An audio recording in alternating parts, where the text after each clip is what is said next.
I recently installed Paperless NGX on my NAS because, as many of you know, I have an absolute ton of arcade manuals and documents that I have scanned in, mostly recently, but an absolute ton of them, and I was hoping to find a way to sort them. But while I was doing this and putting tags on everything, I found a rather interesting one I think you might like to look at. The interesting piece of paper I came across is this one here, Vector Beam Monitors Demystified.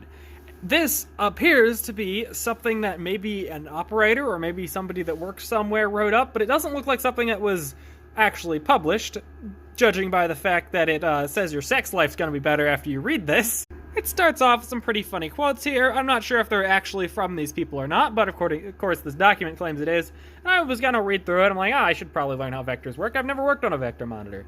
And I'm like, okay, it's pretty simple. I understand how they work, but this thing goes so in depth, it is actually insane. Like, this person, like, as you can, like, kind of see, they cut out schematics and pasted it into this thing.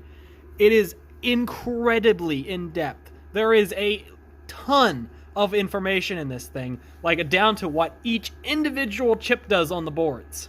And you can just see that somebody cut a schematic and just literally pasted them in to this document. And of course it ends with one more quote. Unfortunately, whoever wrote this up did not sign it. I have no way of knowing who did it, but this is absolutely incredible, and this is why it's important to just scan everything in. I know when I was doing all this, I wasn't actually reading most of the papers I was scanning in, I was just scanning them in because I had so many of them to do.